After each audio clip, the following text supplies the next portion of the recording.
Okay, good. Good.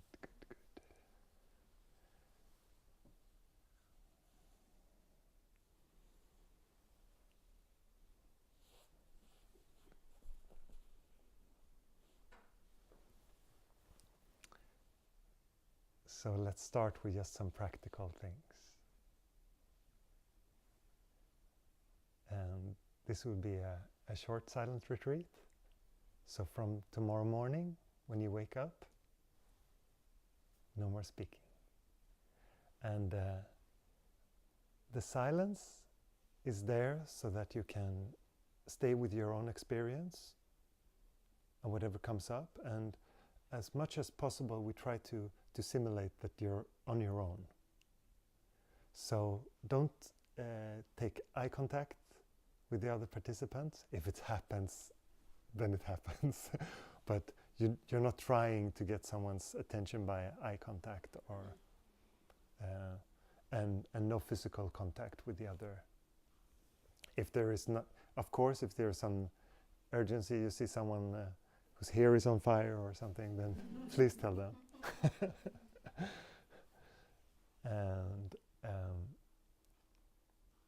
And to be in silence is really a very precious thing, because we have a society where we are so bombarded with information and so many things to distract our minds with. So it's really a blessing to just have some space and to be in silence with yourself.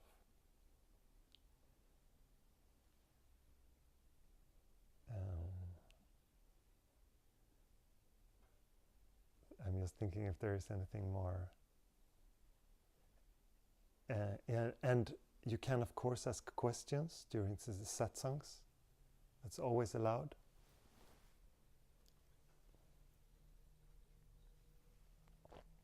And if you have any pressing practical questions, you can always ask Maria. But otherwise, keep all kind of communication to a minimum.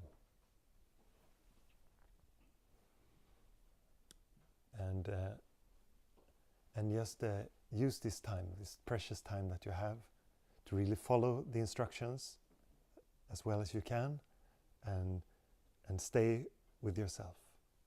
And also respect the others and their space. And as much as you can, if there is just a few people sitting, maybe don't sit very close to someone, just as much as you can give people space also. It can be nice. Is there anyone who has any questions about the silence?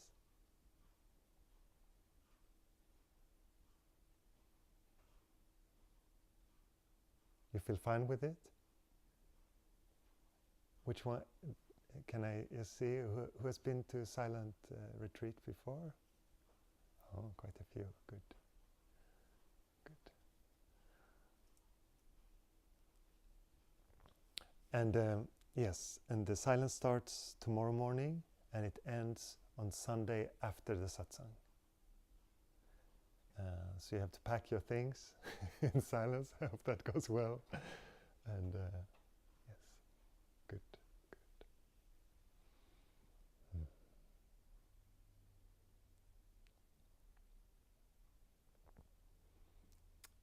Everything on this retreat is made to make the meditation and your practice as smooth as possible.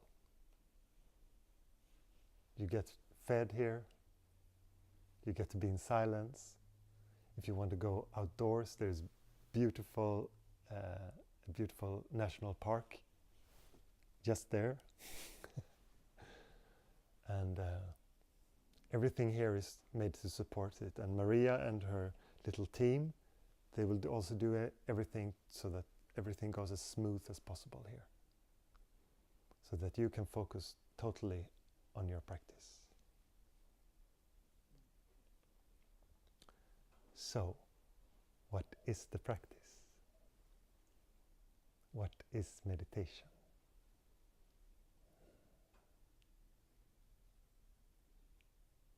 meditation, very simply put, is just being with this moment as it is. Simple. But the mind makes so many things. It has ideas in time, it has ideas on who you are, and where you're going, and what you're looking for. So this makes that simple being quite complicated. But the being itself, the meditation itself, is very, very simple. But the mind is very complex, and identification is very, very complex. So we're going to talk about these things. We're going to examine them together and explore. This is much more a path of exploration than it is of, it's not so much belief or intellectual understanding. It's much more a path of exploration. You have to look to see. Even if you have the nicest philosophy, that will just be nice words. You have to always look to see.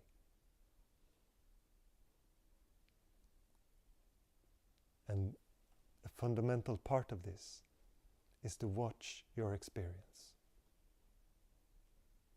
And watch it as it is, not as you want it to be. And this is where the mind creates things, because the mind looks in a way that it's used to. It's looking for the same kind of patterns that it's used to.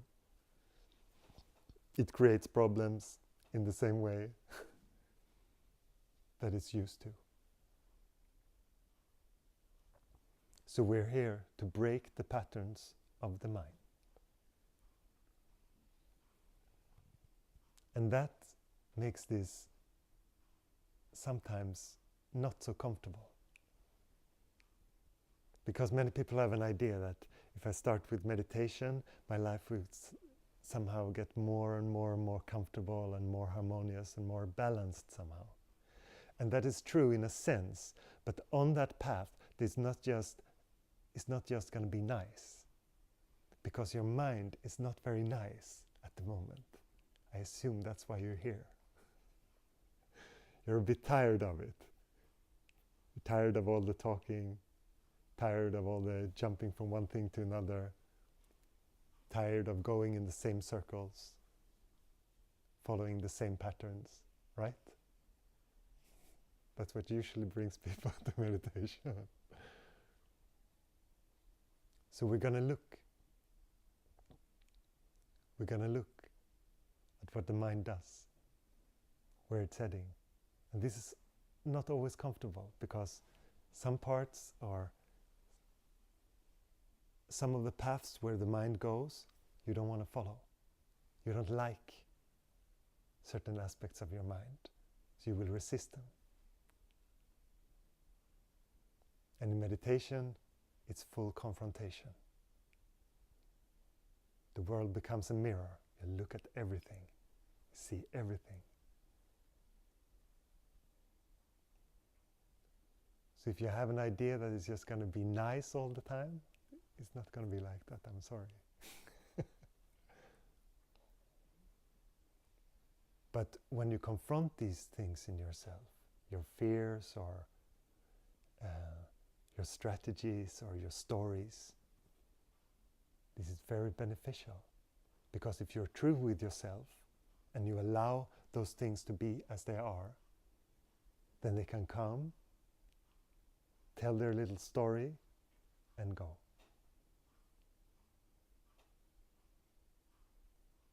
And sometimes, if it's an old, painful story, it will go with some tears. But this is how the mind works. It just wants to be expressed.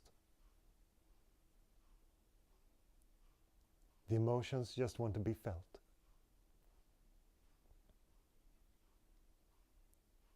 But we say we have an emotion that we don't like. We don't like anger, or maybe you don't like some other emotion. And when that arises, you push it down. But here we look. You don't have to scream at everyone if you feel like anger is coming out. Just look at how anger feels, how frustration feels, how shame feels, or whatever feeling it is in your body. Notice how it's moving. Notice its stickiness, how it's moving, how it's always changing. The mind says, this is the same feeling. This is the same thing happening again. But if you notice that everything is moving. In the now, everything is in a constant flux. It's never the same. And this is a very important part of meditation, to start to see that everything is moving. Because the mind can create these large,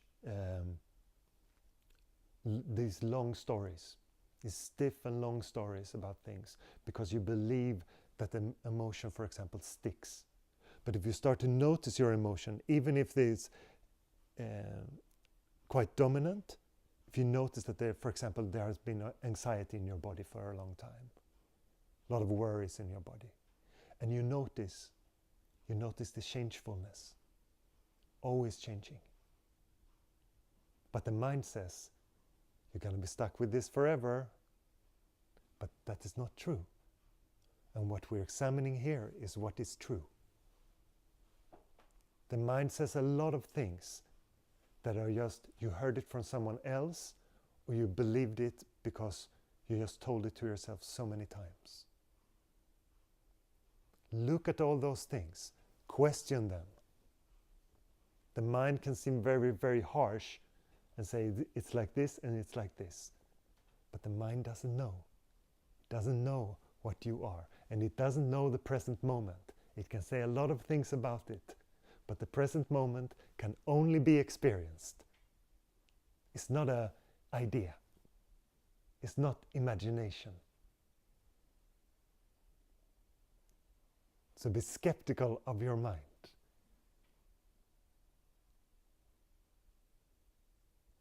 And see what you are when you watch the mind. Because most people take the mind to be true. When the mind says, I, me, mine, you just follow and think that it says something about you, something fundamental about you. But it doesn't. It's just another imagination of the mind. It's just another fantasy.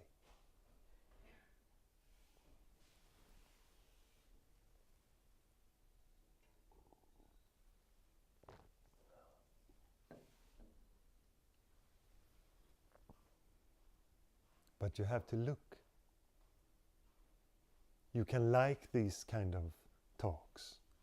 You can like the philosophy of them. You can look at it as some kind of intellectual game. But that is not the purpose here. The purpose is to explore and examine. The purpose is not to fix you. The purpose is to understand what you are.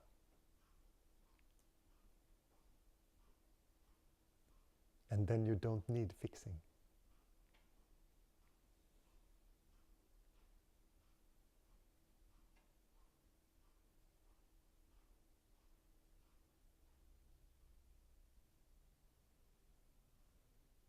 So the question arises, what is it to look?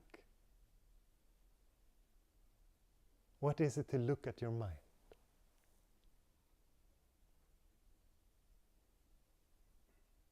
Is it something you usually do?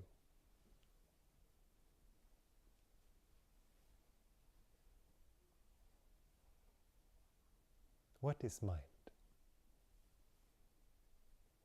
What are all those images, fantasies, ideas, thoughts of future and past? Do they tell you anything about the present moment? Can they capture it?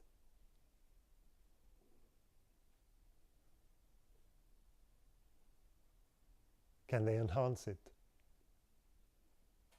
Or can they take anything away from it? Is it possible? It's not possible. The mind doesn't have that power. And I see so many efforts in trying to do things with the mind that the mind cannot do. You try to describe yourself through your mind. This is not possible. What you truly are is not possible to describe through the mind, because the mind is contained in you. It's not the other way around. If you would be contained in the mind, then the mind would be able to describe you. But the thoughts, the emotions, the experience of the body, all this is inside you. Because you can experience all that, right? You can experience your body, you can experience your thoughts, you know that there is thinking.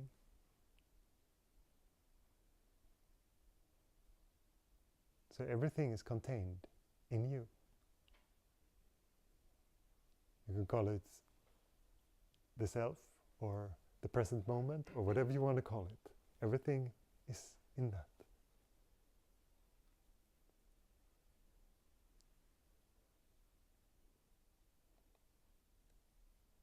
And usually, if you've been brought up in the West, it's very common to have an idea that there is a mental part and there's the body. And that's it. Those are the two components. And they play with each other somehow. But they're both contained in you, in the awareness of this moment.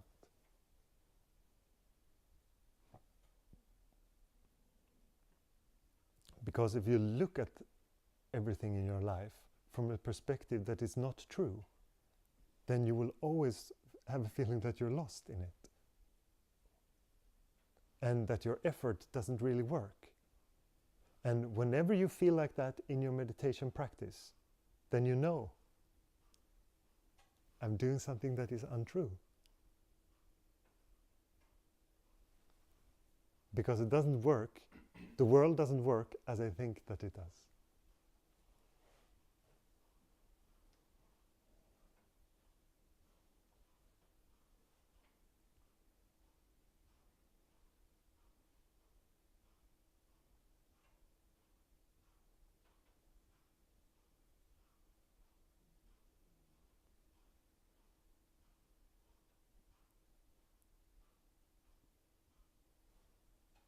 And you can follow these instructions anytime.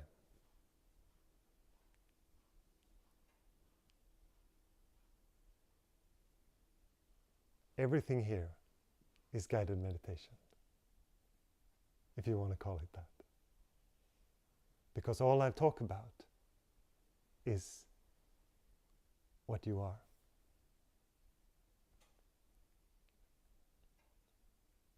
The only way I'm pointing is towards the stillness within you.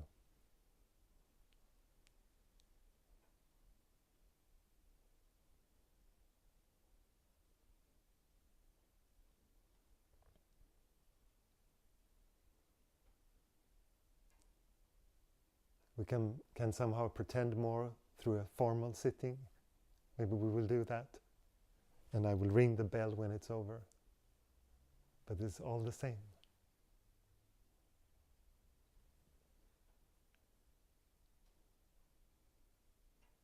Meditation is not separate from your experience. It is just being with your experience as it is.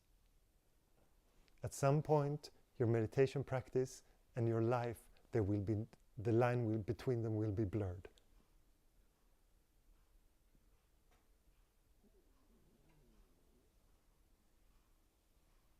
You don't have to practice a technique forever. At some point you will notice, oh, I can just be.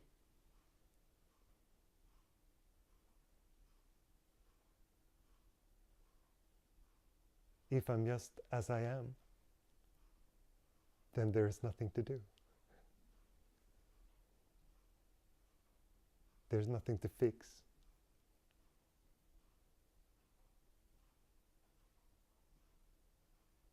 there's nothing to get better at.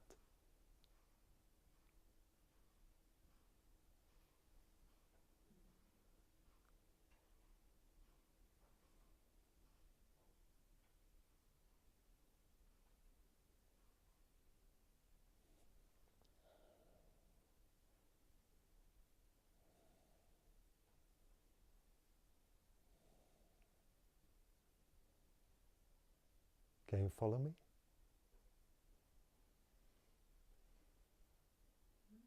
Am I moving too fast?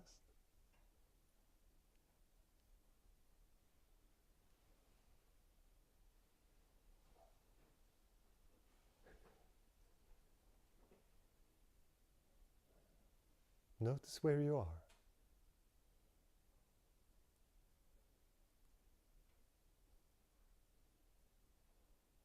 Maybe there's opinions about what I say. Notice them.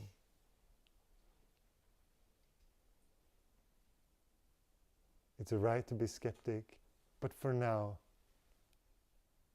just go with me. Just try it. If you want to dismiss it later, you can dismiss it later. Fine. Right now, just see if you can be fresh, new. Like this is the first thing you ever heard about meditation.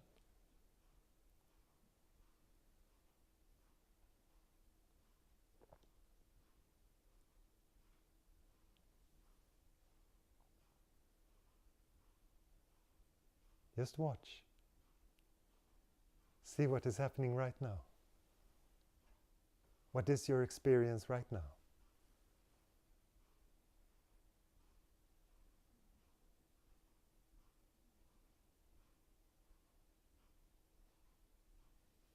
Comfortable or uncomfortable, doesn't matter. Just invite it fully.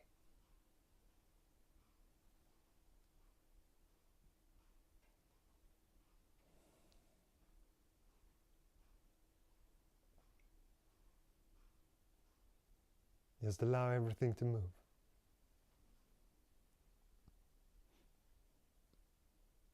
And maybe you will say, but this is one of my first experience of meditation, I'm not ready. But there is no time here like that. Maybe it's the perfect time to hear this.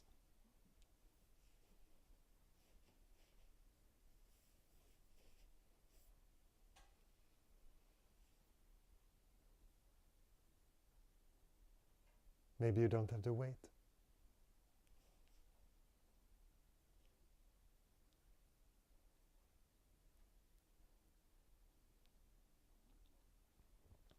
Can you embrace this moment exactly as it is, fully? And if you cannot, please raise your hand and tell me why.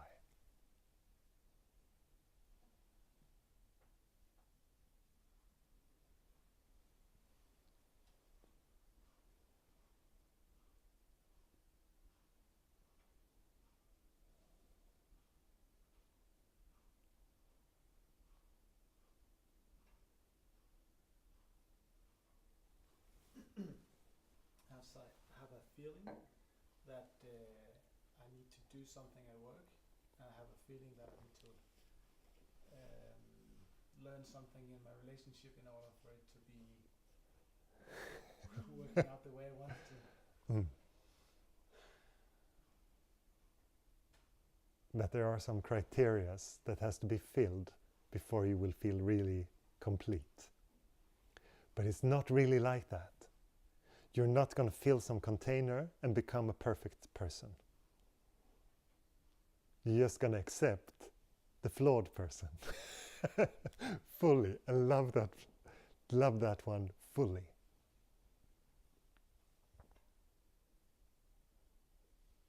It's not about perfection like that. And this is where many people go about it completely wrong. They think that they have to become some kind of perfect being. If I just fill this criteria, I have to be successful. I have to be successful in my relationship. I have to be successful at work, or I have to mend some part of me that feels broken or whatever it is.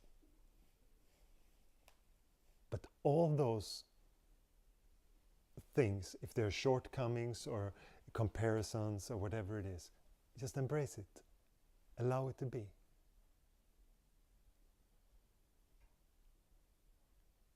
You don't have to go anywhere. And if you ever meet a teacher that says, this is the map, this is where you have to go, and they show you a long route, then that's not it. I'm sorry. I know that many people would like that. If you first start to practice, you have to start with your breath, and you practice that for 6 months, and then when you feel ready to take the next step, you would blah, blah, blah, blah, blah, blah, blah. And you can continue like that and have a really, really long and difficult practice.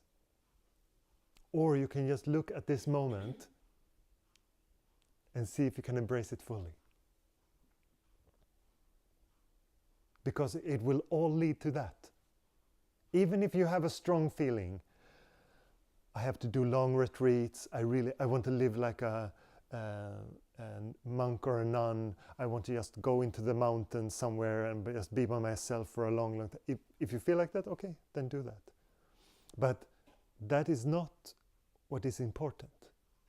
The important thing is only if you can embrace this moment as it is fully.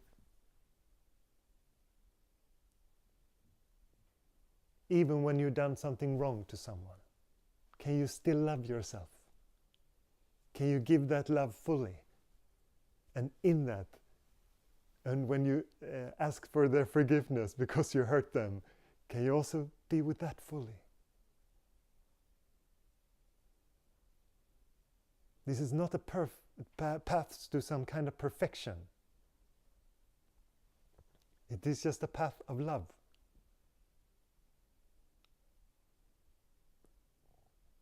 And if you're not distracted by your ideas, then love is very simple. You will just follow it, and it will be so easy to see what is the right thing to do. Because if your heart is filled with love and compassion, then it's so easy to relate to others. Because you will relate to them with love and compassion. And also to yourself. You are not secondary in this. You are not a separate entity. You are the same as everything else in creation. There's so many people who put themselves second also. Some always put themselves first, and others always put themselves second.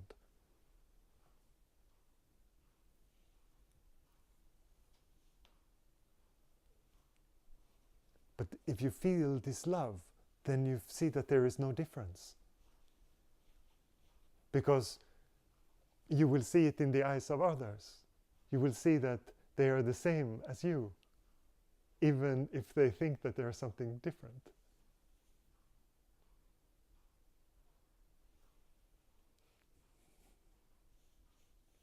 There is nowhere to go. Please don't make the journey long. Make it very short, or not at all.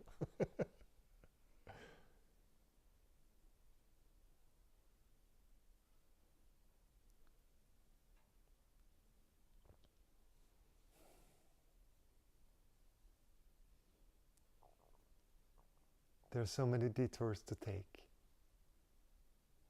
And if I can do anything for you to not take detours, I'm gonna really try and do it. But sometimes this is easy to do when you're here and you're in silence and you can enjoy it. And it's very, very hard to do in your everyday life, where you have work that needs to be done, and you have a family, and you have all these things that needs to be done that's expected from you. Then it's hard to live this. It's very easy then to think that you are a person that has all these problems or all these mental weight on your shoulders. I understand that, but the more you get in touch with looking and this awareness, the more you will see that that person whose heaviness comes and goes Maybe it's not so dominant when you're in a setting like this, but at your work or in your everyday life, it's very dominant. You will see that that person is not real. And when that starts to happen, then also the weight on your shoulders is not real. So a lot of things can happen, but you will not feel so affected by it. And there are many meditation techniques that makes you feel more calm for a little while. But I'm really trying to go to the core of things so that we can talk about the things that have permanent change. So that you don't have to uphold all the time this meditation practice, or that it really gets to the root of things. So that even when there is turmoil in your life and the everyday life feels that there is a lot of things, you will just say, yes, there is a lot of things happening, but there is nothing happening to me. And this is very much possible. It's not in another time or in another place or somewhere far away or so many years of practice. It is right here. That possibility is always right here.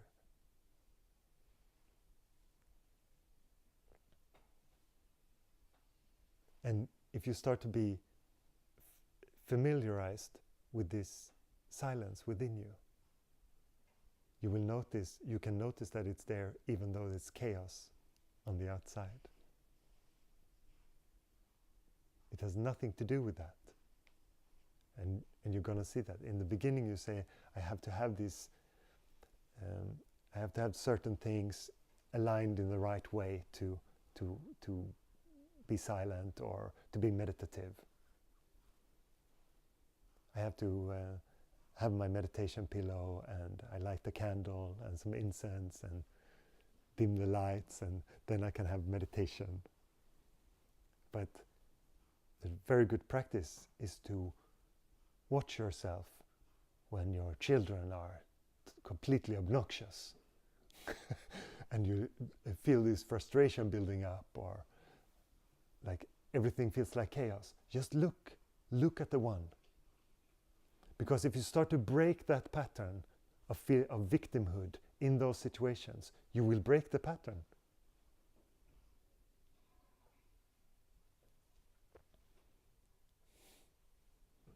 It's all possible.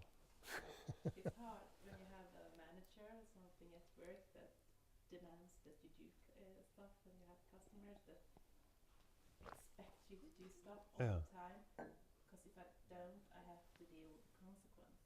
Yes. You always have to deal with the consequence. Yes. Because I can always say, I don't mind, but then I have to explain why I don't do it.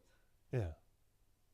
But, and the way you talk about it, it's very clear, at least from my perspective, that it's very fear-driven.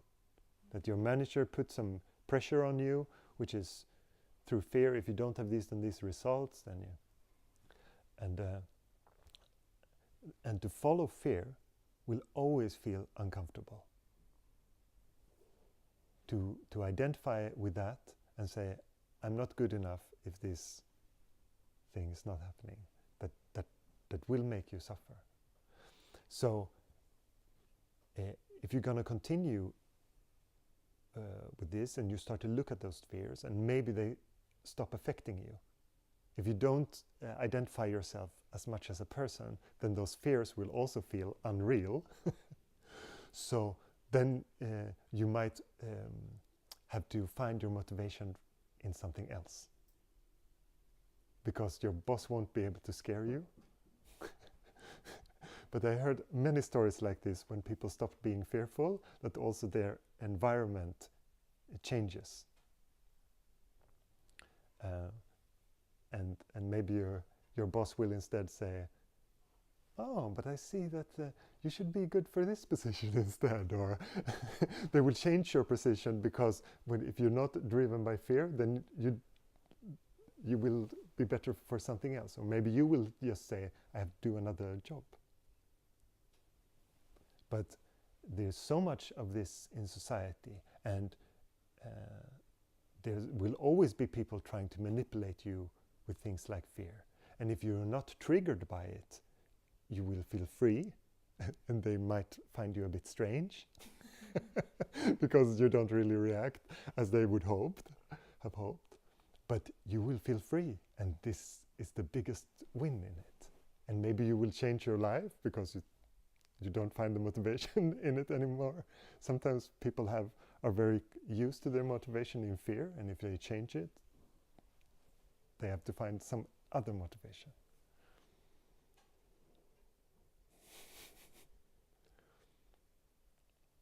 And I understand that these things will feel like a burden, but in all this, look. Because if you look and you change, then people will not be able to manipulate you anymore. This is like, at least from my perspective, this is the worst slavery that we have. It is that that one person can tell another person that they're not good enough, and they will suffer that. It's like being a slave of other people's words or other people's actions. But when that won't work anymore, then you're free. I think the slavery is underneath the approval, the good credit, when I do all the things, when I manage all the things, and I get this lovely feedback of being wonderful. Yes. And that's what I'm slave under. Yes. And that is the other part of it. And I think this positive part of being addicted to that is actually even worse. Because most people would defend that really, really hard. But I feel so good when this happens. But you only feel good because of all this pressure and all this fear. And when that is lifted for 1 second, you feel like, oh, no pressure. But that no pressure is always there. If it doesn't have to be for just that moment, it could be always without pressure. And this is very much how our mind works. Many people like to strive after things and then achieve them, and then they feel like they completed something, and it's a very, very short satisfaction, and then they start to strive after a new thing. Right? And this is just a play that the mind does. The satisfaction of liking this moment as it is always there. The possibility for it is always there. But we're just going in all kinds of other directions. We feel restless, so we start to long after something. We just have these patterns, doing it again and again. So that's why I say, examine and question. Question the mind. If you feel like it's going the same route all the time, when I was in school as a kid, I always had this feeling that it was better to be one class up. Like the people at school who were in the next grade, that was always better somehow. To be in the 6th grade instead of the 5th, or the 4th grade instead of the 3rd.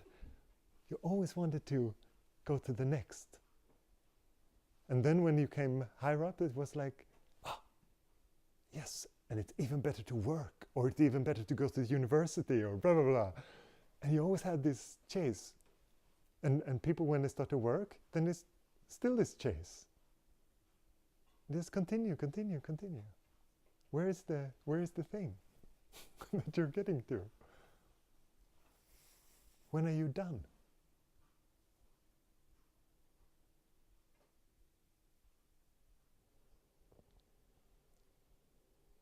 So I say it's better to be done. And then you can work if you want to. Yes, I need money for my family, so I'm doing this. Okay. But it's not because you think that there is some big goal and that happiness is coming to you, or that you're going to be fulfilled by your job or something stupid like that. I'm sorry if I'm breaking some people's dreams here. I'm just trying to be very honest.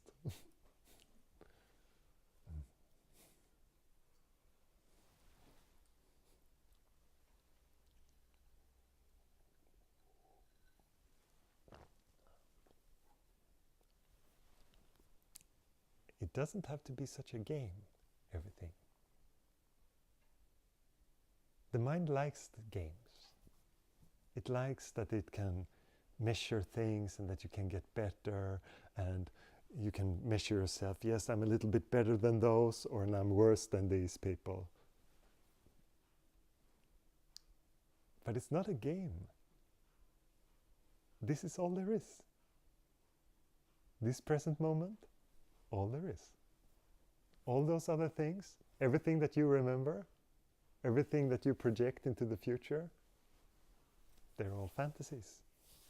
They how you interpreted the past and how you fantasize about the future. There is only this.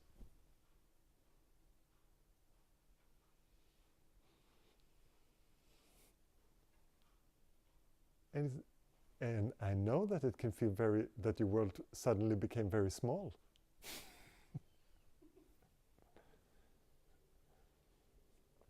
There is not this big thing with a big future and a big past anymore.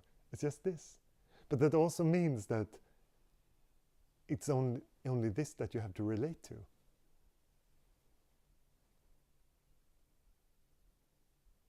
You don't have to relate to your entire past or your entire fantasy of the future. Those are just fantasies. That's just imagination.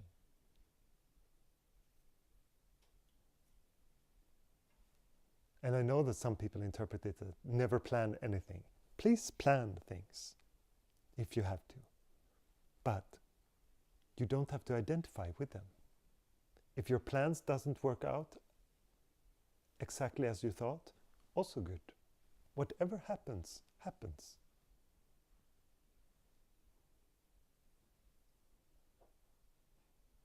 The life will unfold as it unfolds.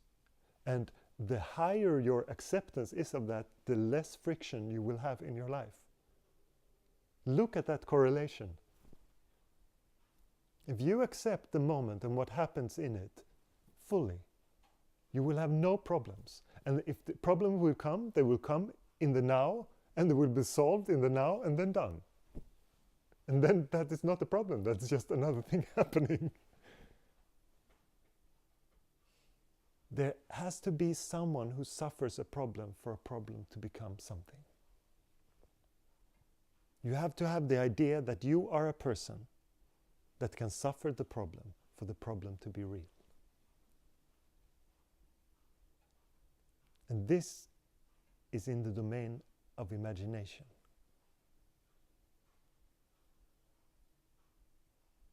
And if it would be the same for everyone, then everyone would have the same problems, but they don't. It's very subjective what one person finds a problem and what another person finds a problem. Right? Have you noticed?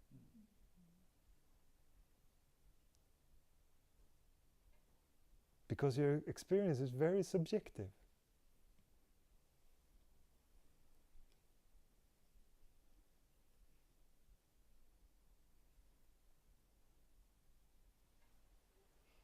Yes?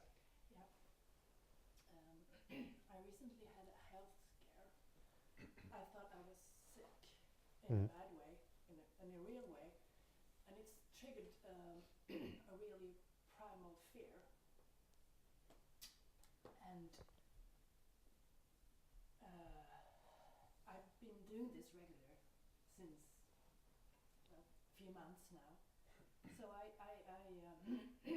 tried to just stay with the fear and just let it be.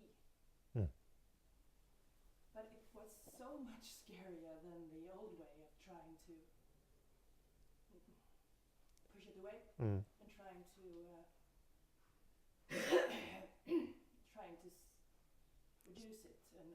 trying not to look at it. But in the end, I hope it's worth it.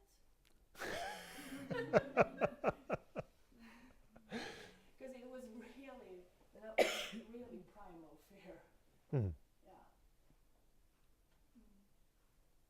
So I don't know if there's a question in this. I'm just connecting the meditation practice with the real sensation of fear. mm. And I'm wondering if you think I'm right. Do I feel this more intense now when I let it be? Yes, but I also sense from the way that you're talking about it that you have a very strong relationship with this fear, because you call it also that it's very real. It was very real, yeah. Yes. My first health scare. Yes. But because you word it like that, and you put this word real, because fear doesn't really have that quality. It really, the mind really wants it to give that quality. That's the whole point of the mind using fear in different ways. It wants to give you the sense that this is something very, very urgent and very real. Yeah. But it's also just a fantasy. Yes, but I'm also a nurse, so I know a lot, but not enough. So that's started it. Yeah. And I understand what you're saying, but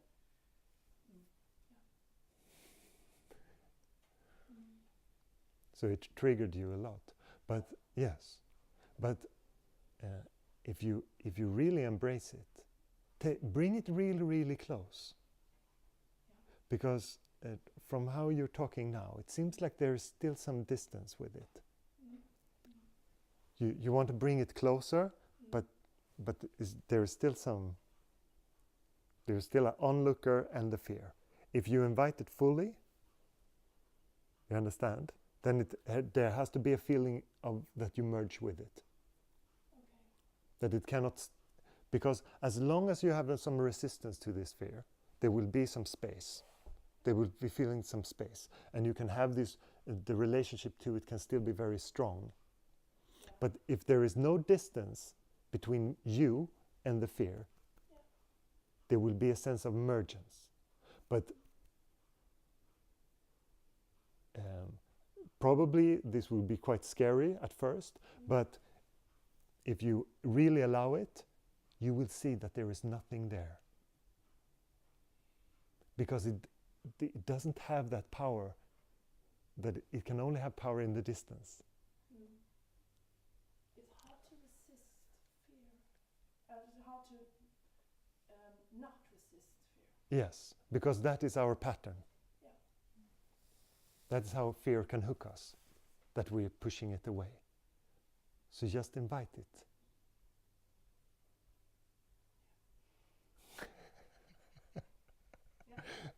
I understand that you're scared of this. Yeah. Yes. But fear is just an idea. There will be emotions with it. There will be an image that feels very strong with it, perhaps, or a story about it that's very strong. But see if you can invite it all, especially emotionally, if you can allow it to really, really come close. Just allow it to fill you up, take you over, because that's what it will say, that it will do probably something like that. That fear will completely annihilate you somehow. I would lose my identity in it. Yes, yes. And just become super fearful. I would try. Yeah. Yeah. So just allow it completely. Yeah. And if you sense it now during the retreat, maybe you sense it in this moment, right now. In a distant. Yeah, it feels a bit distant, yes. But if it comes really strongly and you're at one of the Satsangs, please tell me also, and I can guide you through it. Yeah. We can try that? Yeah. Yes. Mm.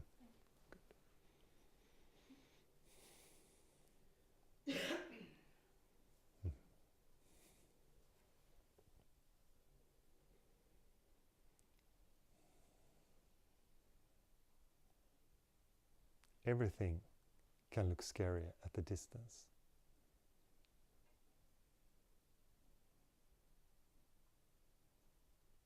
But if it comes close, you will see it for what it is. There is a very famous Indian story about a man who sees a snake and screams, "Snake, snake, snake, snake," and everyone comes, and when they come with some light, they see that it's just a burnt rope. And this is very much how fear is. And some people might argue that, but I need my fear because it will keep me safe somehow.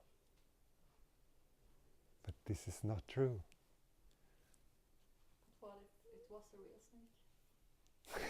snake? Then they would say there was a real snake and they would remove the snake. But the fear of it is still not helpful. Because even if something dangerous is happening to you, how is the fear helping you? Have you seen a fearful person being more clear-headed than a not fearful person? No. The person that will see a snake in fear will be like... And the person who will see a snake and not be afraid will take a stick and remove the snake. So it is never helpful. Fear doesn't help you like that. It's like saying worrying saves me from certain situations. No, it does not. If your mind is balanced, it's much easier to see what is dangerous for your body and for your experience or for others. It will be much easier to assess that. Fear is not helpful.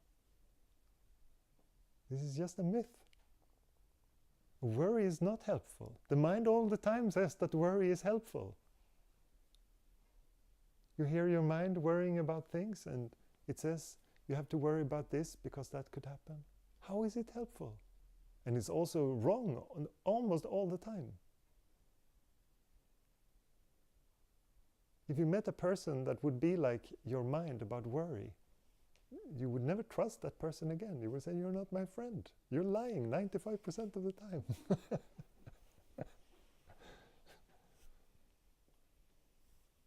Jag tar på svenska. Ja. Om man är i sorg, man har förlorat någon, gått bort. Och du pratar om att inte identifiera sig. Jag har lite svårt att få ihop det när det är den typen av problem. För att man har mycket minnen och man identifierar sig mycket med allt som har varit. Yes. How would you? But the problem is not feeling sad about that you lost someone. The problem is when the mind says things like, if someone dies, you have to grieve for at least a year. These kind of things are not helpful, and they're very much identification. But just when the memories are triggered and you think about this wonderful person that you lost, let there be tears, let there be sorrow.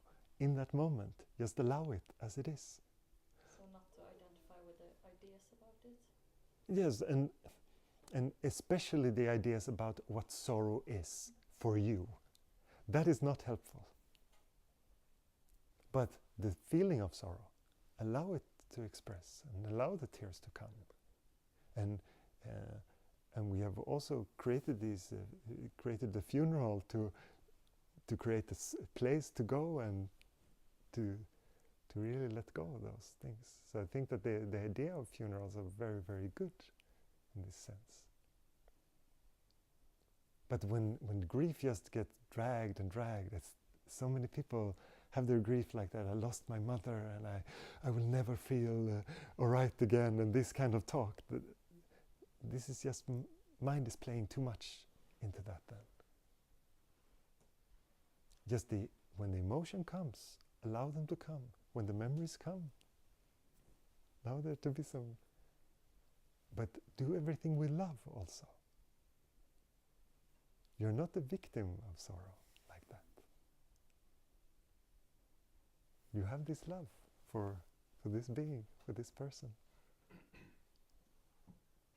So just allow that to be expressed, and however you want to express that. It's not so complicated. I think it feels like you're a victim when you're in sorrow, but Yes, I guess you're not. but this part you can look at. Use this in your meditation. Use the inquiry and ask, who is the victim of this sorrow? Because that is just the mind playing to have some part of your sorrow. There's also a very natural part of just feeling sad if there's loss.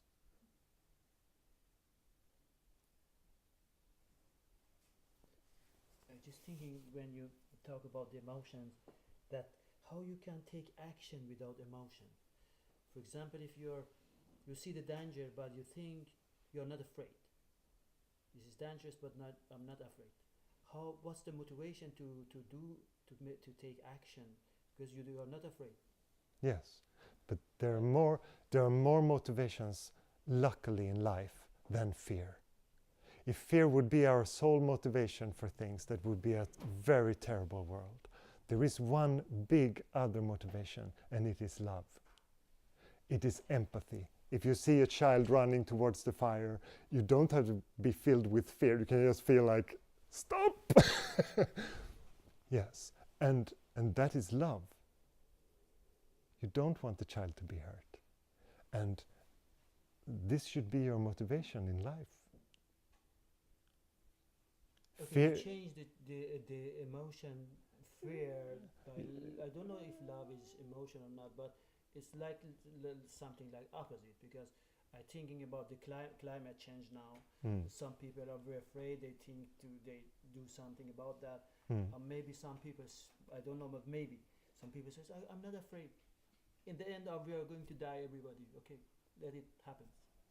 What's the difference between the people who take action and the other? Yeah, I think many people also associate that if you don't have these strong, passionate emotions like fear or anger or something like that, then you will be somehow passive. But this is just also an idea. Try this path of love and see what your actions are. There will be actions, I promise you. They will be natural, they will be loving, and they won't create this division that we see everywhere. This polarization of people, that you and them and the climate deniers and us, or whatever it is, whatever idea there is. This will stop, because you will see that there is no difference between me and those that you used to call them. So you mean that you can take action without fear, you just change it with passion and compassion and love. Yes, of course. The same action, anyhow. Yes. It is not fear that motivates me to come here and talk to you. This is still an action I've did, and me and Maria have done a lot of things to this to happen, but it's from love. So you mean love the snake and put it away? Yes, don't hurt the snake. Take a stick and move it away. Don't have to kill it. Yeah, of course. And I know that we're so used to, everything is so much motivated by fear. You see it in society, people are motivated by, even greed is a kind of fear, for example. It's a fear of not having enough. They think that I don't have enough. Then I have to collect as much. So it's just someone who is fearful and ignorant of their what they are and how the universe is. So the more you can see that, the more you will have compassion. If you can understand people, even the people who do terrible things, then your life will be much easier. Otherwise you have to go around hating them and fearing them. And that is much more difficult path. What I meant, I didn't mean that we could do something about the people who doesn't care about the climate. I mean, there may be some people, if they interpret your speech here, say, okay, I'm not afraid. let it happen, because I'm not afraid. I don't Yes, feel any but fear here. yes, but How could we deal with this kind of? It could happen that it is a kind of misinterpretation about, but it could happen. How could we deal with that? Okay, I'm not afraid. I don't yes, feel any but fear. It happens. Okay, it happens. but even if people would be like, we don't care, we're passive in this, what can you do? You also have to understand what kind of actions there are that are possible, because if you would like meditation a lot, and you would say this is great for everyone, and you just, as soon as you meet someone in the bus station, you just start to talk to them, and you should try meditation, and they will just be like, please go away. Because it never worked to do like that. People have to come with an open heart to something. And if they see that you are loving and peaceful, they might ask you, what are you doing in your life? You seem so happy. So then there is an opening. Otherwise, if they say, you're just a freak, I don't want to have anything to do, there is nothing to do with that person. You understand? There is no openness.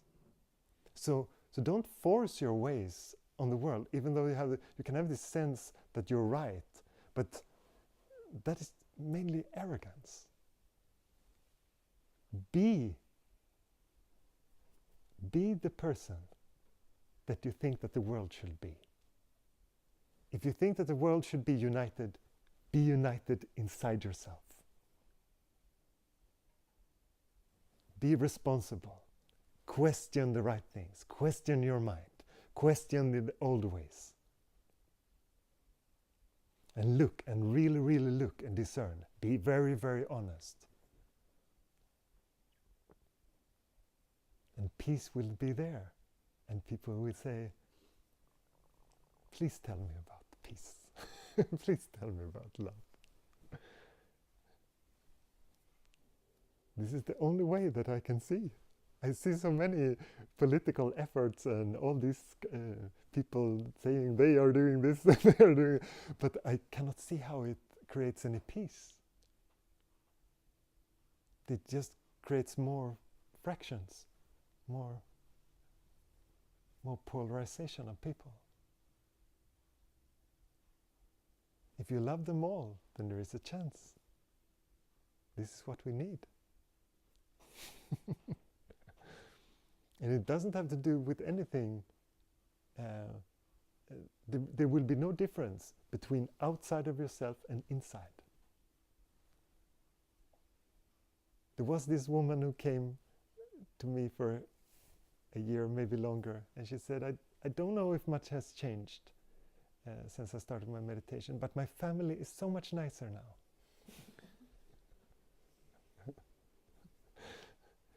That is the way.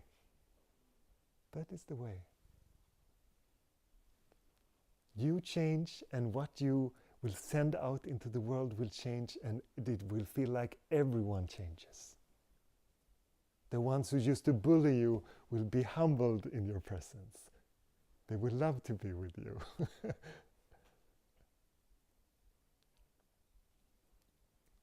Everything changes if you change. If you know yourself, then people will be very comfortable being with you.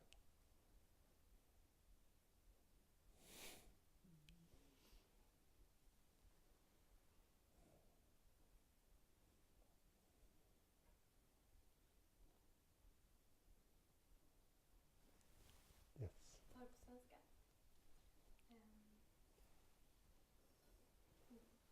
Ibland så kan jag känna att det inte är så mycket motstånd i hur jag ser på mig själv, även på mina rädslor. Och att det som jag tycker är fint och det som är mina rädslor, att det är precis samma runt mig. Och att det också är okej. Men när jag lyssnar på mina tankar som kommer sådär automatiskt, så säger de liksom något helt annat. Då är det ofta mycket fantasier om vad jag kan göra och säga och hur andra kommer att tycka att det är bra. Så att det liksom, det står olika plan. Mm. Och de säger så olika saker. Att det finns inte riktigt there is no synchronization between thoughts and feelings. Is that what you're saying? Yes. Hur får jag ihop det liksom? Jag vill kunna känna det där fina när det inte är så mycket motstånd. Men tanken har ett annat kör liksom. But there is no need to fix this, really.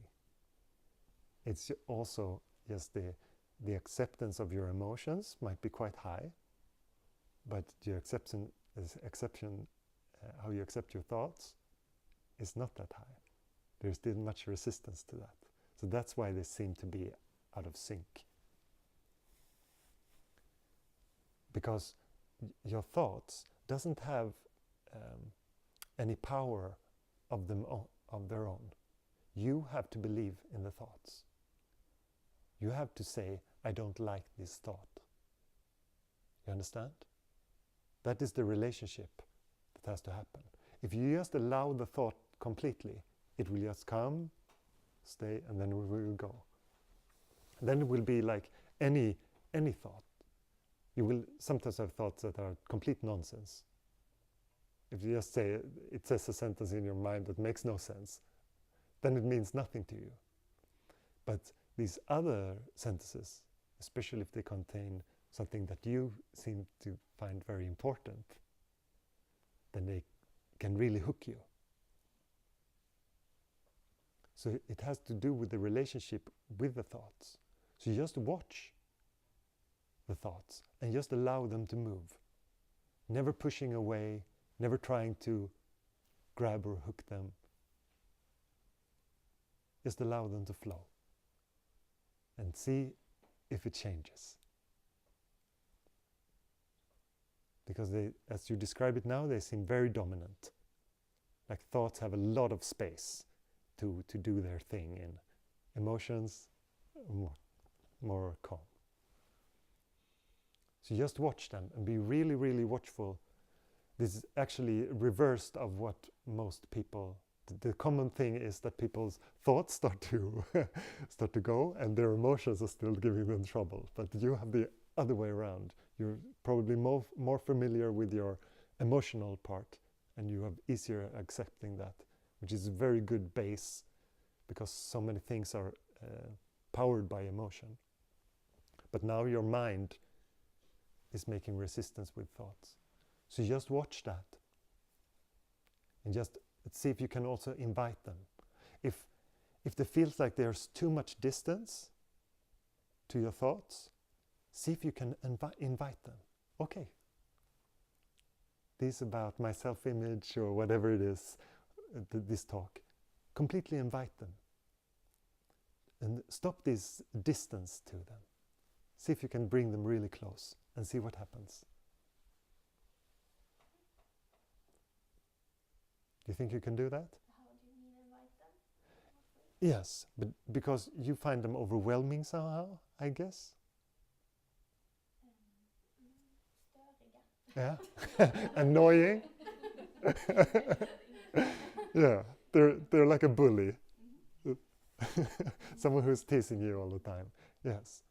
So this sense of teasing and being bullied, just invite all that. If you can encompass it as a whole, see if you can just invite all that. Because what is it that this teasing is doing to you? It's somehow disrupting you or disturbing you, right? Yes. Can I just So, invite the same as accept? yes. In this context, at least. But how do So- you do that without analyzing your thought? Because you are also conscious of your analyzing. Notice when the analysis clicks in. Because there is something in you that can say, I was analyzing. There is something in you that is aware that there is analysis. But what is the other thing? I know analyze something, but I don't know the other thing. How do you watch it without thinking about it. That is what we're exploring here. That is what this whole weekend is about. Because in the beginning you would say, okay, I understand that I watch. I understand that I can be aware of the content of my mind and my emotions. But I don't know what that is. And you will come to a point that you will say, okay, it's not possible to know what that is, but it is here. And that means that you have noticed that there is noticing. And for most people it can feel very abstract right now. But from the perspective of just watching, this is very practical. And this is what you will start to notice if you go deep into meditation. You will start to notice that there is a stillness within you that watches everything. And you can always go back into that. You can always stop doing and go into this stillness. And that's how it will be perceived in the beginning. And then you will start to see that there is no difference between what I call me and this stillness. That is the same. I am not the thoughts. They come and go. How can I be the thoughts? I can watch them. If you can watch something, how can I be them? I can watch the body. The body changes, the feeling of the body disappears in deep sleep, it comes and goes. There is still something that knows. And this, for most people, are very intuitive, very logical, that they can watch their experience, but they're just so unsure what the watcher is. And some have ideas about it, if it's a good or bad watcher or whatever it is. But it's not like that. It doesn't have any thoughts behind it. It just sees.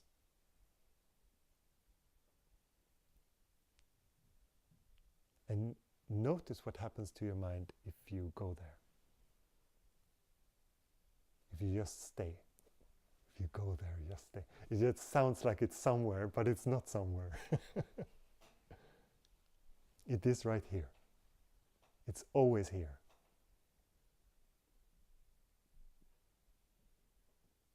And that gives you the first sense of I am. But then the I am gets attached to the thoughts, the emotions, and then it becomes something else. Then it becomes a problem or suffering. But there is something prior to problems, prior to suffering. And you are that. I didn't get that last. Prior? No? Före, tidigare än. Yeah. It's yes, I use the word prior here, tidigare, because because you can watch your thoughts. So it's prior to thought. It's before thought. Because it is just awareness. It's so common that people tell me what their difficulty in their meditation practice is, and they tell about things that is happening in their mind, and they ask, where is this watcher? Where is this awareness? And since they can do that report about their mind, when you say that you analyze, for example, or whatever it is, then I know that you are looking at yourself from that awareness. But since that awareness is silent, we don't put much emphasis on it. We put so much emphasis on the thoughts and the content of the mind, but not so much on what is aware of the mind. Because that is just silent. But it's still there, always. And that always also makes it that we're so used to us being aware, that we don't question that we identify with other things. If I ask any of you, who are you? Many of you would say, but I am me. You wouldn't question the sense of I, because one part of it is very, very natural, and that is just the pure awareness. But then that the energy of the awareness gets lended out, gets rented to thoughts, the I, me, mine thoughts, and all the consequences that have. So this creates all the problems.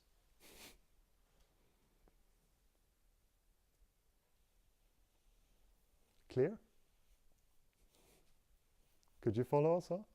Yeah, Yeah. I could follow. Yeah, good. Just couldn't. I'm not that good in English. Okay, so- it's just the word prior. Okay, then I understand. I thought it was the concept. Okay, good. Hmm.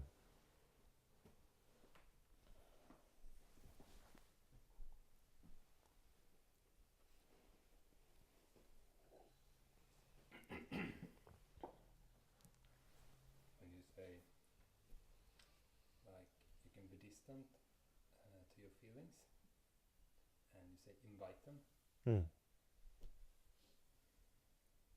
How do I do that? How do I invite them? Like, how can I? Okay, it's just because there's often so much resistance to emotions, especially, and that's why I started to use this word invite, bjuda in Swedish, to allow them to come. Because many people think that it's somehow going to clear their mind in meditation and everything is going to go somehow, but it's much more like everything is allowed. So maybe it's just a word that you get stuck on, because it has to do with just allowing your emotions as they are. And bodily sensations, whatever. Yes, the experience, whatever the experience is.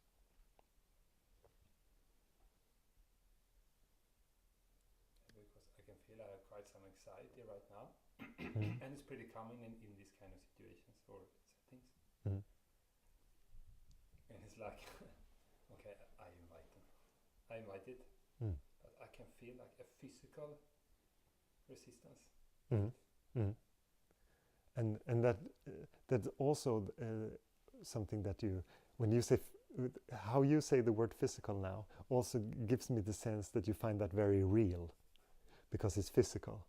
Yeah? It feels very yeah. Yes. And exactly as you were also talking about how real your fear is feeling, these feelings are not real in that sense, because they're just another thing in your experience that comes and goes.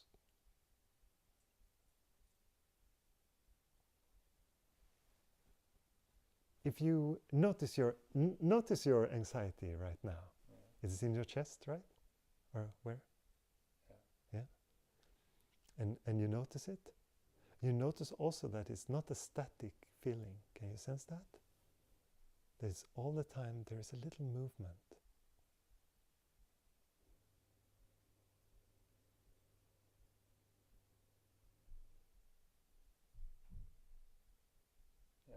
Yeah? You notice that it moves? Small. Yeah, very small. It's very subtle.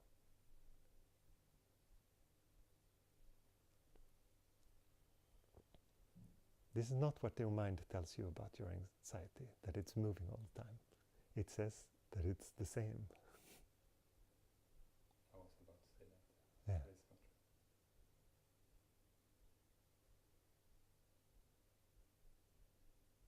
true. And you can notice this anxiety, I assume.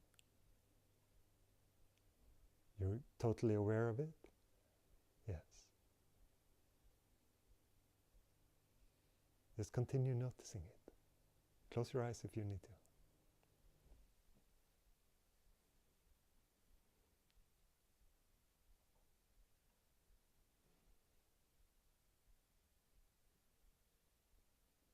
and completely invite it. Completely allow it. Allow it to express whatever it wants to express.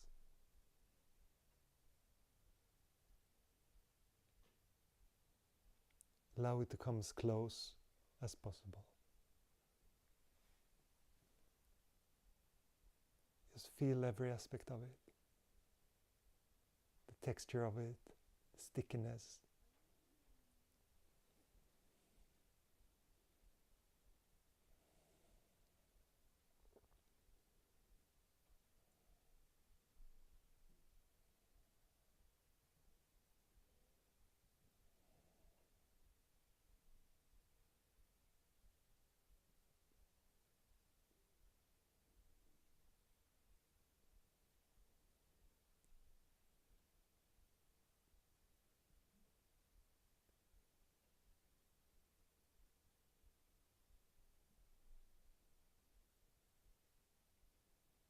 Like it's merging with the stillness.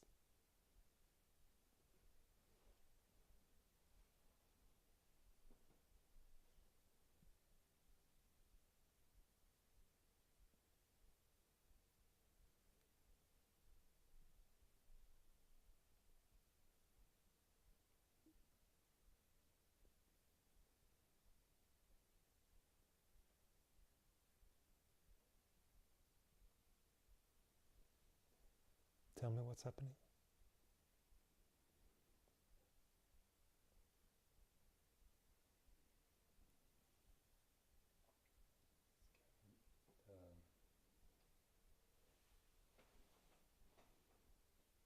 Perception like went from wanting to being to feel it like that it's uncomfortable to just feel. Yes. Is not a comfortable sensation anymore. It's just a sensation. Mm.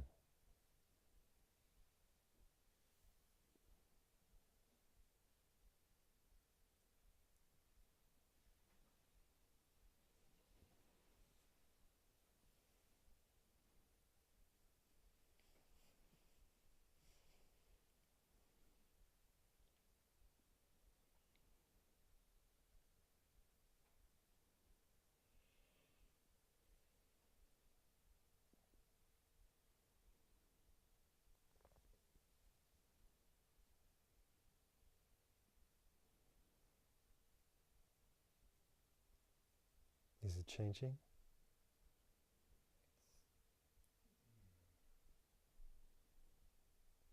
It's very subtle. The change is very subtle. Mm.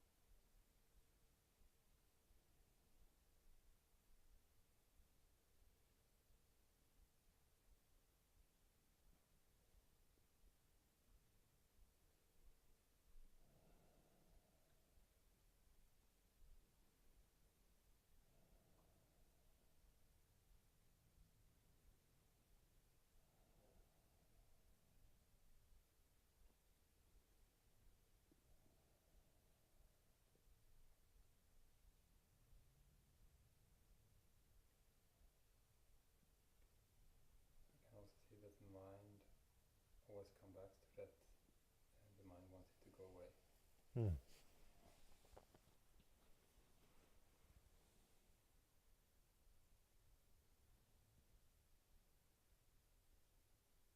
All these are just patterns.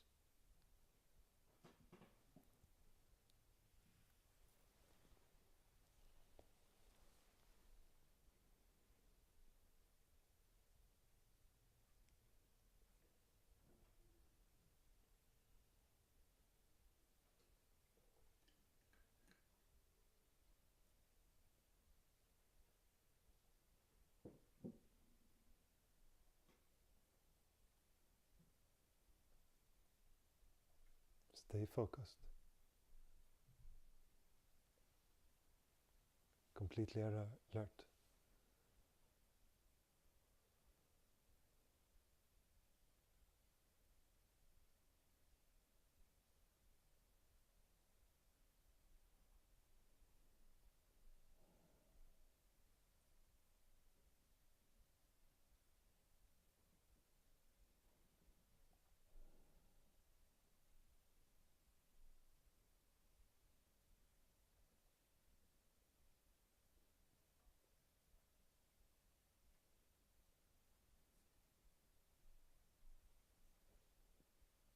what's happening.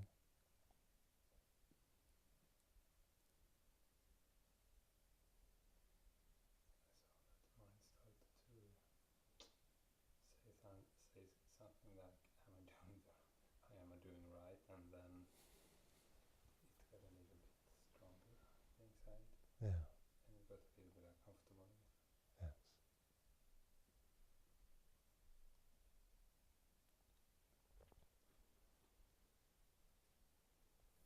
These kind of things, when you watch your mind, notice what kind of thoughts you believe in and how they create, how they fuel the fire. They can fuel the fire of anxiety or worries, and notice where it gives you space. This is a great way of starting to look at the mind. And you will have some direction, you will know what to follow, and you will know, and you will see naturally that the thoughts subside.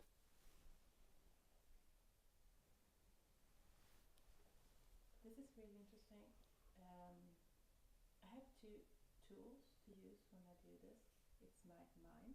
I use my thoughts and I analyze it. And it's my feelings. I feel the feelings and I use my thoughts to analyze the feelings.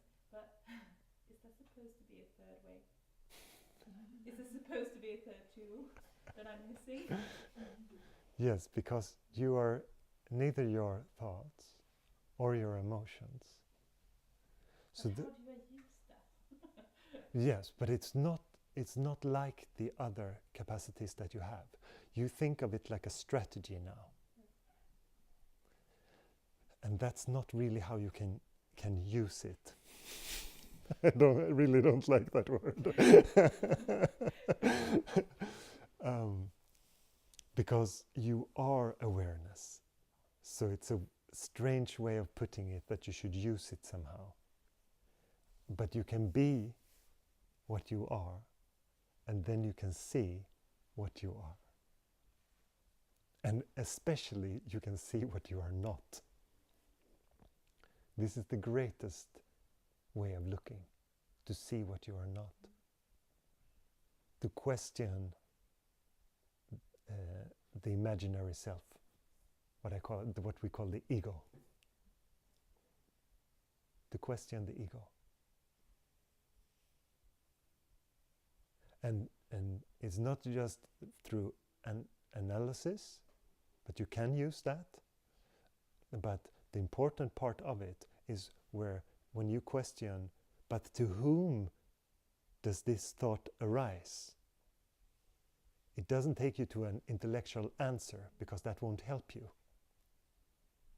But you will start to notice that you are awareness, and you will be reminded that I am awareness. And if you start to notice that a couple of times, you will also, many people have very, very beautiful experiences in their meditation, and they get very, very peaceful. And this is because they're actually staying in the now as it is. And then they have the idea of that they're going back to that experience. But that's not how it works. And no one ever reached that through trying to get back to that experience. It is when you relax. It is when you no longer try to force and try to fix and have a strategy. So for many people it also happens the moment you say, this is not working, I give up. And then peace.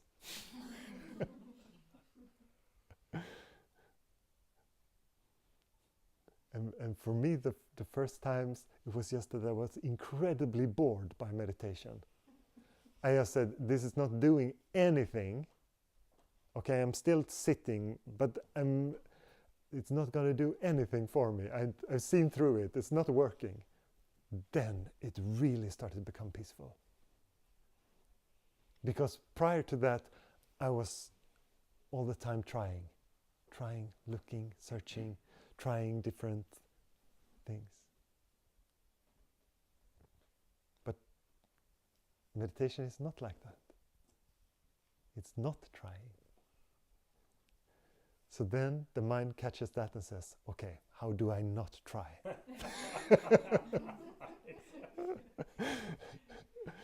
and because the mind gets so frustrated with that it doesn't have any place in this. It's really like that. That the thinking mind, the egoic mind, doesn't have any place in this. It cannot solve it. It's going to try, and it's going to try, and it's going to be frustrated, and it's going to be really, really tired of trying, and it's going to give up, and then, good. Because I have had this feeling that you're talking about, but it's hard to, when you did this exercise, and I could feel all the anxiety that I have, and I can pull it up, but then I start to analyze it. And then I start to feel it and analyzing it. Yeah. And then it's hard for me to go there to do nothing. Yes. Because kind of the point of the exercise is to be there. Yeah. Yes, but there's so easy for the mind when it gets a handle of this to put some criteria on how it should happen. Like you say, I should have been with my feeling, I should not have started analyzing. But analyzing happened, also in the field of awareness. All these things that you're talking about, how you relate to the whole exercise, that happens in the field of awareness. So you can always go back to that, no matter what is happening. If the criteria are right or wrong, it doesn't matter. That's not what it is about. And also about this question before, that there is some kind of criteria that would be filled, and then I would be able to be peaceful. It's not like that. Then it would be certain people would have more of some ability, and that would make them automatically have easier time being peaceful. But everyone is the same in this. Everyone is the silence, even if they think they're something else.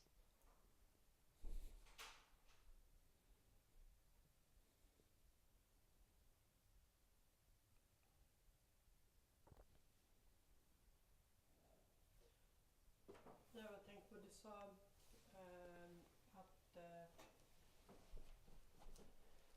att man kan se vem man inte är. Och det låter ju som någon slags paradox. Så? Men vad är det man liksom ska se att man inte är? All the ideas. Hur? Eller vad är det som liksom på...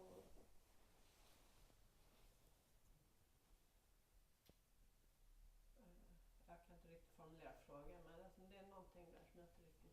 Vad är det som... Är det vem är jag? Liksom, är det omkring den frågan? Vem är jag som ställer frågan? Eller? And especially what you take yourself to be. Do you understand? Vad du tänker att du är för någonting. Because that whole concept has so many things in it that are not true. Do you understand? Yeah, probably. And it's just it's very, as you say, when you say probably, you say it with, yes, because I don't know. But this is a very good, if that is your attitude, this is a very good attitude to have. Because the most difficult attitude to have in meditation is, I already know who I am. That is a terrible attitude. Because that locks everything. Even if it's not true, it still locks everything. But if you are a bit humble with it and says, okay, I'm not sure what I am, this is a very good starting point.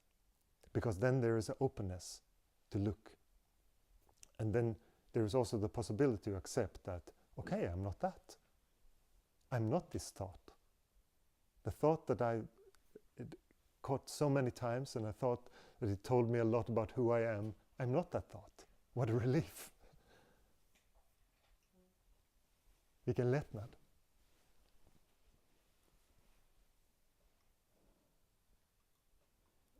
So through the looking, there would be a lot of moments like that.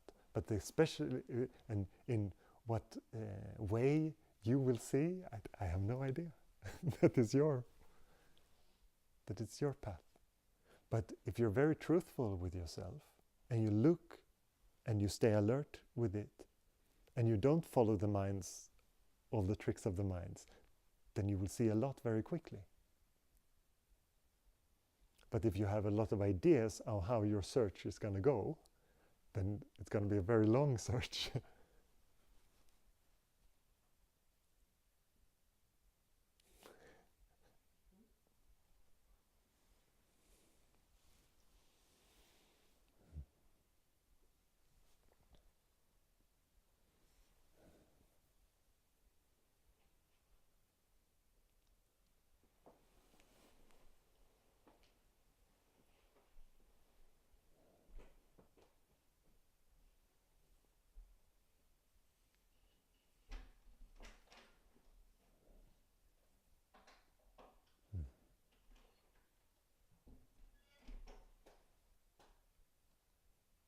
It is quite simple. But your mind might make it hard.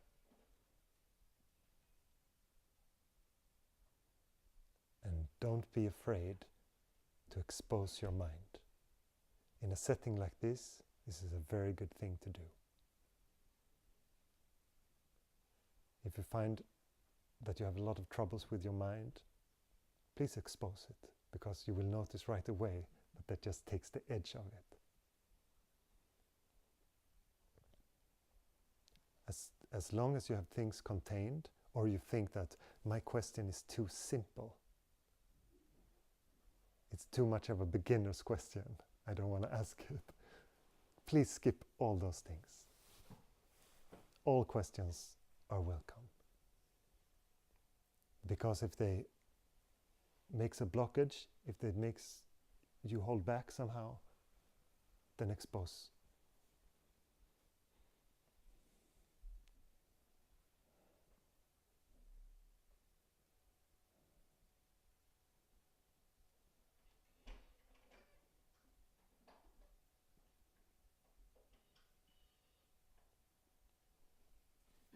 I find when I don't think, stuff is working out.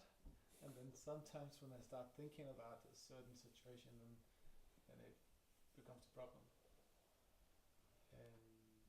So I guess I'm just wondering how to be better at not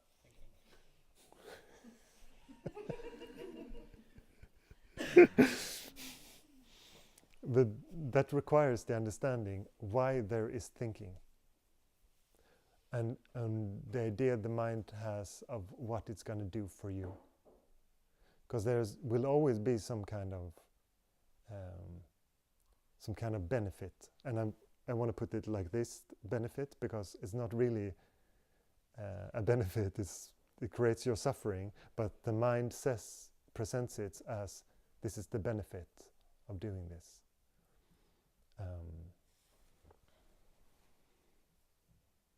So would you recommend me or everyone else to live life as a child without any planning? No. I don't think that children have it all together.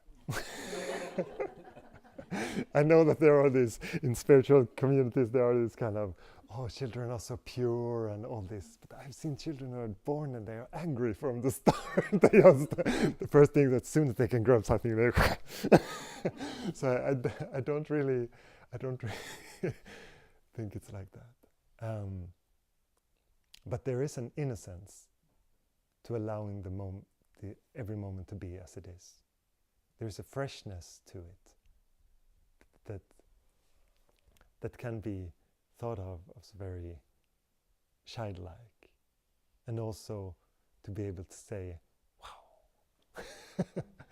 which can also be very childlike. But because if you have an idea of how every moment is going to play out and what you're going to get from something, you will very rarely be surprised.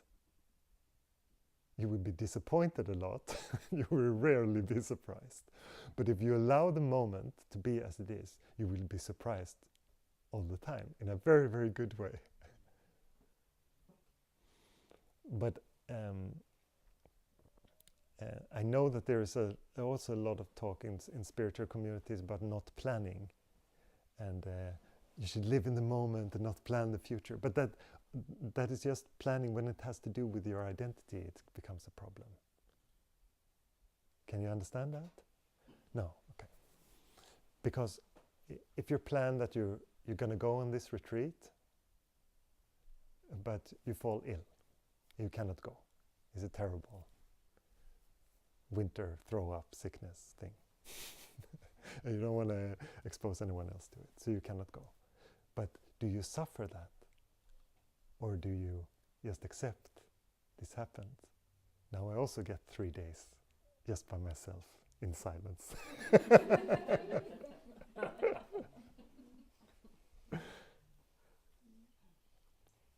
Because the problem arises when it says, oh no, now I can't go, and I spent all that money, and I also took half the Friday off from work, and all these problems are happening to me. Why is it always happening to me? This kind of, then it becomes problem. Then there becomes identification. But if there is acceptance of whatever happens, then it's not a problem. And life won't work out exactly as planned. That is for sure. 100% sure. So that's why the acceptance of this moment becomes the way out of suffering. Följdfråga. Men om visst, man kan bli besviken och så kan man titta på det och så här får man acceptera. Men tänk om allting bara blir helt perfekt och man tänker wow, det här är, och jag blir så glad och lycklig. Är det också en känsla som jag bara ska okej, ja, den får jag väl acceptera. But now your mind is just, yes, I just want to say, your mind is just playing with you now, because it says that, yeah, it sounds like you have an idea that you somehow become some vegetable that doesn't really react to anything and doesn't appreciate joy, or it's not like that. Och då vill jag fortsätta frågan. Men om man känner sig väldigt ledsen eller frustrerad, då ska väl det också välkomnas. Men du kanske sa redan innan. Ja. Men att man inte fastnar i och inte stannar vid det, att oj vad jag blir frustrerad, vad är synd om mig, eller vad hemskt allting är. Liksom. Yeah, if there is frustration, and if there is sadness for a loss of something, yes, just allow it, cry over it, or whatever you feel like happening in the moment. But it also notice the story that it brings, because when it says this always happens to me, blah blah blah, do you understand this kind of victimhood? Then it just continues and continues. But you won't be. I also want to say you won't be turned off emotionally if you practice meditation. You don't have to have any fear for that. And I speak from my own experience.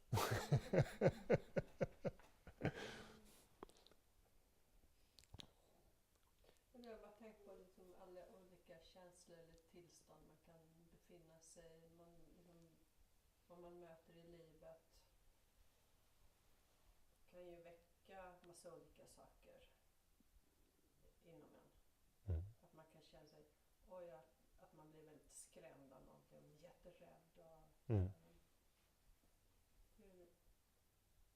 kan man väl bli liksom...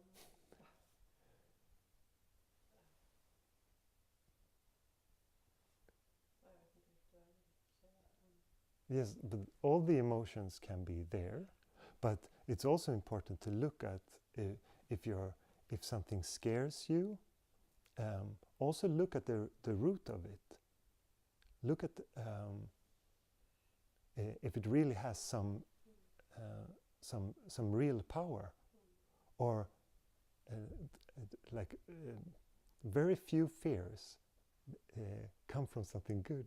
They always come from the mind trying to get involved somehow and making a story of it and creating this fear.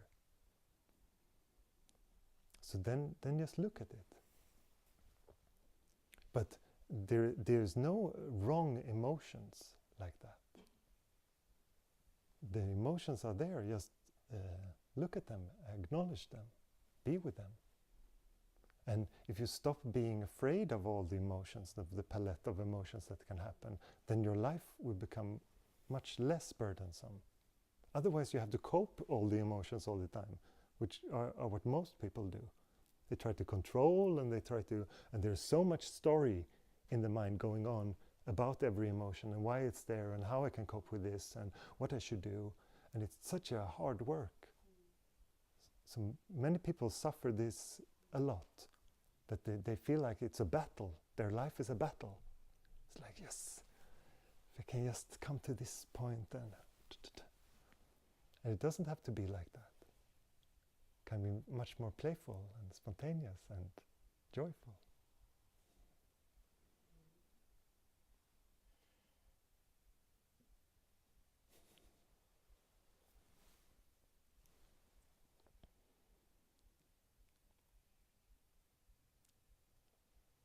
And notice your mind. Notice it in the beginning when you start with meditation, if you're just starting out. See what is happening. Look at the chaos. Maybe you don't understand anything of what your experience is. And you will notice how it comes. A lot of thoughts, and then it dies down. Next time you sit in meditation, it's very silent. Just notice everything, all the changes. And after a while you notice that you like the silence, so you start to strive for it to be silent. And you notice that that doesn't help you. So you start to give that up. And you say, okay, now I'm just going to sit. And then you get super bored because there is no motivation. All this will happen. Don't be afraid of it. Don't be afraid of boredom, restlessness. Just look. There is no emotion that is wrong like that. The mind can say, I cannot take this anymore. This is too boring. But who is that who cannot take it?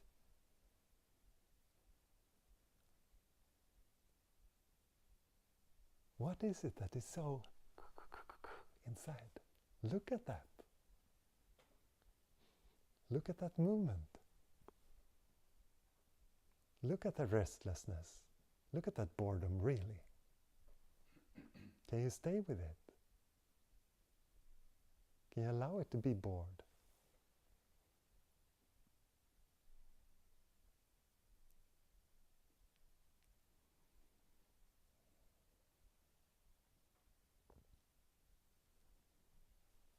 If you look honestly,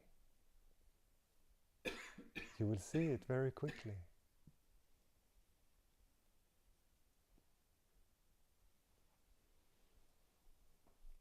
Just use this short weekend.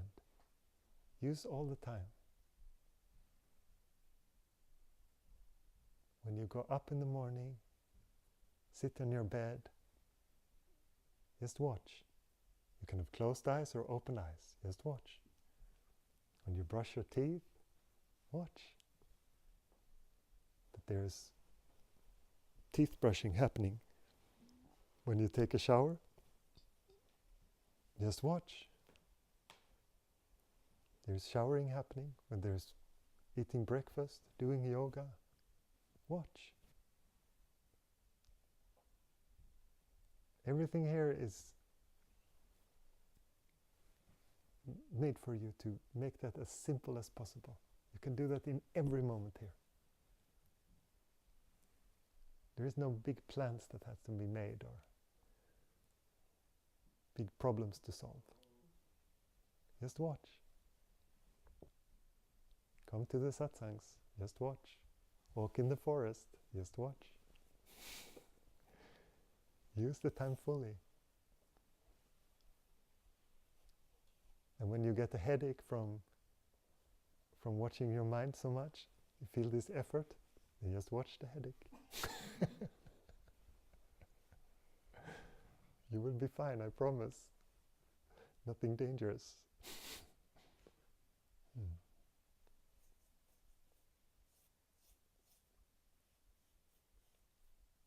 It's a great opportunity. Take it. It's yours.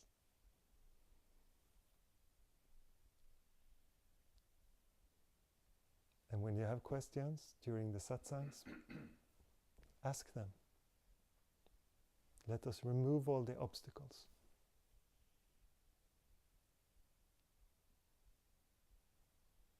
What is satsang?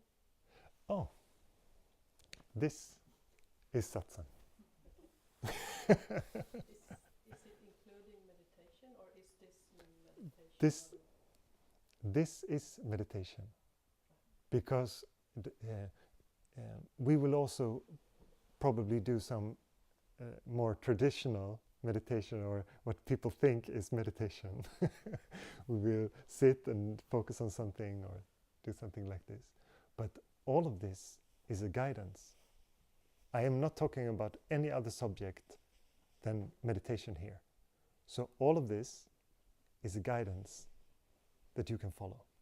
And it's not just an intellectual or philosophical game. You can really look. When I say look at your thoughts, I don't mean analyze your thoughts. I mean just look. So this is it's super practical. In the beginning, some people come and they think that there's some kind of philosophy here. But this is not a philosophy class. It's a very practical meditation.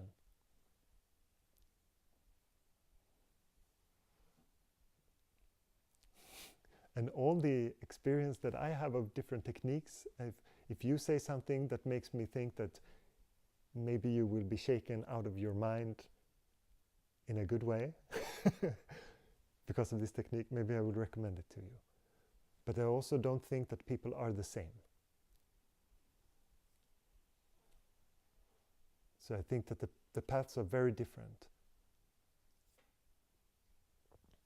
Some go very bhakti path, as you say in India, like a lot of love and devotion, and you serve people and these kind of things.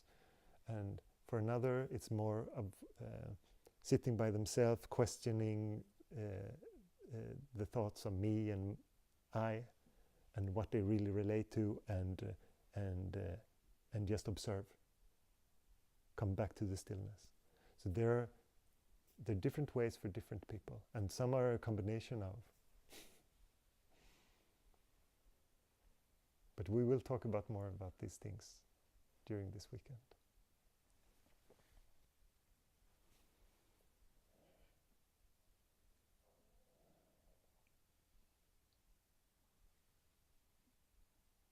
Are you getting tired? You had a long day. Many people here were at their work, probably. Yeah.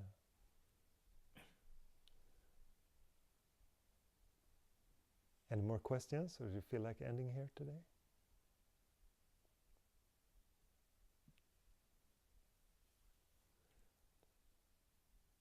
And all the arrangements that you do, if you're sharing room with someone, you talk to them and see how you want to do things. And tomorrow morning we start in silence. Very good. Maria, is there anything else?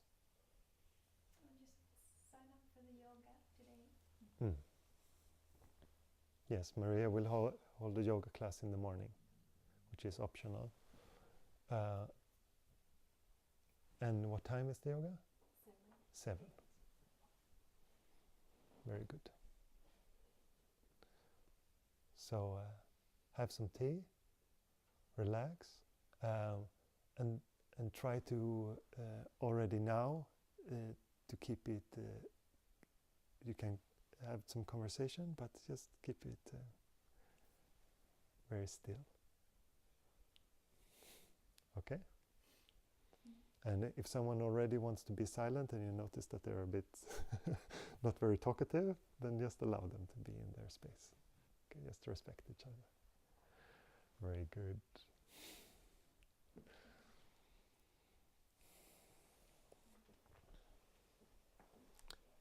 So wonderful to see you all. And we'll spend more time tomorrow. Lovely, lovely, lovely. Okay, thank you. Thank you.